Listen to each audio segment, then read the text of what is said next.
जनपद गोंडा से सपा नेता मसूद आलम ने यह कहा है कि कृषि कानून को इस वजह से वापस प्रधानमंत्री को लेना पड़ा क्योंकि अखिलेश यादव यानी कि समाजवादी पार्टी के राष्ट्रीय अध्यक्ष और पूर्व मुख्यमंत्री के पिछले कुछ समय में हुए उनके रोड शो और रैलियों में भारी भीड़ को देखकर भारतीय जनता पार्टी घबरा गई है। केंद्र सरकार के द्वारा कृषि कानूनों की वापसी पर सपा नेता मसूद आलम खान का बड़ा बयान है। उन्होंने कहा कि राष्ट्रीय अध्यक्ष अखिलेश यादव की जनसभाओं में उमड़ते जनसैलाब से भयभीत और अपनी करारी हार को देखते हुए तीनों काले कानून को वापस लिया गया है। साथ ही उन्होंने कहा कि इस काले कानून के विरोध में धरना दे रही लगभग 750 से अधिक किसान शहीद हो गए। इस पर मैं दुष्यंत कुमार जी की दो लाइनें कहना चाहूँगा।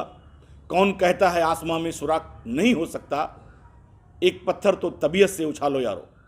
किसानों ने आज सिद्ध किया कि उनकी एक साल का जो संघर्ष था, जो उनकी लड़ाई थी, जो उन्होंने दिल्ली के बॉर्डर पर बैठ करके प्रदेश और देश के अन्य हिस्सों में चाहे वो गर्मी रहा हो, चाहे वो बरसात रहा हो, चाहे वो जाड़े रहे हों, उनमें उन्होंने ये लड़ाई लड़ी। 750 के करीब किसानों ने इस काले कानून को हटाने के लिए इसमें अपनी शहादत दी है। आज प्रधानमंत्री जी ने किसानों के आगे झुकते हुए आज इस बिल को वापस लेने की घोषणा की है।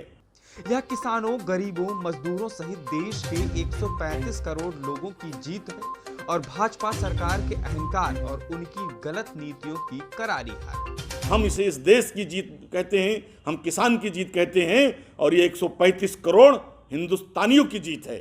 उन्होंने आगे बढ़ते हुए कहा कि इस 19 नवंबर को 26 जनवरी और 15 अगस्त की तरह याद रखा जाए। जिस तरह से हम 15 अगस्त और 26 जनवरी को याद करते हैं, 19 नवंबर भी अब इस देश के इतिहास में लिखा जाएगा और उसे याद किया जाएगा हमेशा कि उस 19 नवंबर में भी एक इतने बड़े विशाल संघर्ष के बाद में भी एक काले कृषि कानून से भी इस देश को, के किसानों को निजात मिली थी।